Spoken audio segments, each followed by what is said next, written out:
The night was colder than most, and the wind whispered through the cracks of the old wooden cabin, like a morning soul.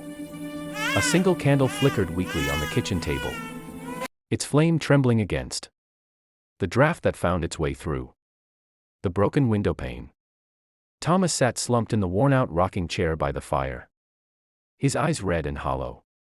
His rough hands trembled as he tried to cradle the small, whimpering bundle wrapped in a faded quilt. The child's cries cut through the silence, thin, desperate, hungry cries that stabbed through the air like tiny blades. He rocked her gently, his lips trembling as he whispered, "Shoo, Lily. Papa's here. Papa's here." But his voice broke. His words, once strong and full of love, now cracked under the weight of grief. Just 3 nights ago, the cabin had been filled with the gentle hum of a woman's lullaby. 3 nights ago, laughter had echoed here, and the smell of warm bread filled the air. His wife, Mary, his sunshine in the gray world of dust and struggle, had been alive. She had kissed his cheek, teased him for forgetting to chop enough wood. And then, without warning, her laughter had turned into a cough. The cough into a fever. The fever into silence. And now, only the crying of their newborn remained. Thomas had buried her with his own hands, the ground still frozen and hard. The old preacher had stood by him, murmuring words of comfort that never reached his heart. He had promised Mary he would protect their child, no matter what. But now, staring at the baby's tiny face, her lips pale from hunger, he felt the weight of failure pressing against his chest. He had no milk, no money, no one to turn to.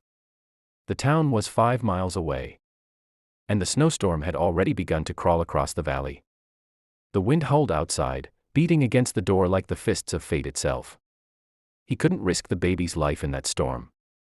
So, he sat there, helpless, holding her close, praying for a miracle he no longer believed in.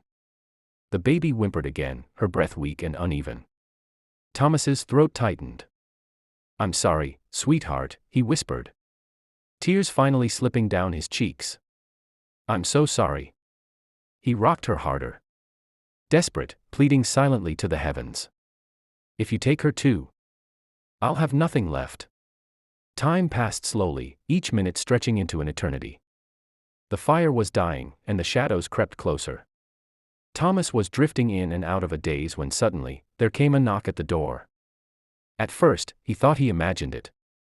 The storm had been loud, full of groans and sighs. But then it came again, soft, deliberate. 3 knocks. Thomas's heart jumped. He rose from the chair, clutching Lily tightly against his chest. "Who's there?"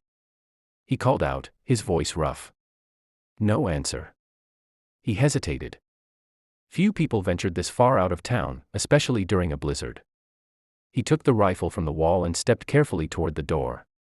The knocking came again, lighter this time, like a whisper against wood. When he opened the door, the wind nearly tore it from his grasp. Snow whirled in, biting at his face. But through the flurry, he saw her, a woman, cloaked in gray. Her face pale but kind. She was carrying something wrapped in cloth. "Please," she said, her voice trembling. "I heard a baby crying." Thomas blinked in disbelief. "Who are you?" She stepped inside without waiting for permission, closing the door behind her to block the storm. Her clothes were soaked, her boots heavy with snow, but her eyes glowed with warmth. "My name's Anna," she said softly. "I live down by the river, half a mile east. I was passing with the wagon when the storm hit. I thought I heard." She trailed off, looking down at the baby in his arms. Her expression softened. "Oh, you poor thing." Thomas swallowed hard. "She's hungry. I have nothing to feed her. My wife, she." Anna's eyes flickered with sorrow. "I'm sorry," she said, almost in a whisper. "I heard about Mary. She was a good woman." He nodded silently, the grief welling up again. Without another word, Anna set her bundle down and unwrapped it. Inside was a small glass bottle and a wool blanket. "I came from Mrs. Hargrove's," she explained. "Her cows just calved. There's milk to spare." She poured the warm milk into the bottle and knelt beside Thomas, her hands trembling slightly as she held it out. "Let me." Thomas hesitated, then nodded. He watched as Anna carefully fed the baby, holding her with a gentleness that made his heart ache. The baby latched onto the bottle, drinking eagerly, her tiny hands curling around Anna's finger. For the first time in 3 days, the crying stopped. Thomas sank to his knees, unable to hold back the tears. He covered his face with his hands and wept, not just from sorrow, but from the relief that flooded through him like sunlight breaking through storm clouds. "Thank you," he choked out. "I don't even know how to thank you." Anna smiled faintly, brushing a strand of wet hair from her face. "You don't have to. No man should have to bury his wife and face the night alone." For a long while, they sat there in silence, the crackle of the fire filling the room as warmth slowly returned. The baby slept peacefully between them, her tiny chest rising and falling. As the storm raged outside, Thomas found himself looking at Anna with quiet wonder. She was no stranger, he remembered her from the church gatherings in town. A widow herself, she had lost her husband 2 winters ago. He recalled seeing her tending to sick neighbors, always carrying that same calm kindness that Mary once had. "Why'd you come all this way?" he asked finally. Anna looked into the fire. "Because I know what it's like to lose someone.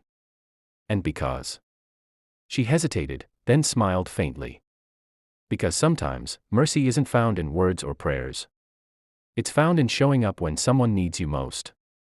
Thomas felt something stir inside him, a faint ember of hope he thought was long gone. He nodded slowly. "You did more than show up," he said quietly. "You saved her." Anna's eyes softened. "Maybe she saved us both." Hours passed. The storm began to fade, leaving only a quiet snowfall outside. Thomas laid the baby down in the cradle and covered her with the quilt Mary had sewn. When he turned back, he found Anna still sitting by the fire, her head bowed, hands clasped as though in prayer. He watched her in silence, his heart heavy but no longer hollow. The world outside was still cold, still cruel, but in that small cabin, warmth had returned. Before dawn, Anna rose to leave. She placed her hand gently on his arm. "I'll come by tomorrow," she said. "You shouldn't be alone." Thomas looked at her, his voice barely above a whisper. "Thank you, Anna. For the milk. For everything." She smiled. "Don't thank me. Thank the good Lord. He sends help in ways we least expect." When she stepped outside, the first light of morning broke across the horizon. Thomas stood by the window, watching her disappear down the path, her figure small against the white landscape. He turned back to his baby, sleeping peacefully, her tiny fingers wrapped around the edge of the blanket. He knelt beside her, brushing his rough hand across her soft cheek. "Mama's gone, little one," he murmured. "But I think she sent an angel to watch over us." The fire crackled gently, casting golden light across the room. For the first time in days, Thomas smiled, small, weary, but real. Hope had returned. And though grief still lingered like a shadow, it no longer ruled his heart. Because sometimes, even in the darkest nights, mercy finds a way to knock on the door. And as the morning sun touched the cabin walls, Thomas whispered softly to his sleeping daughter, "We're going to be all right."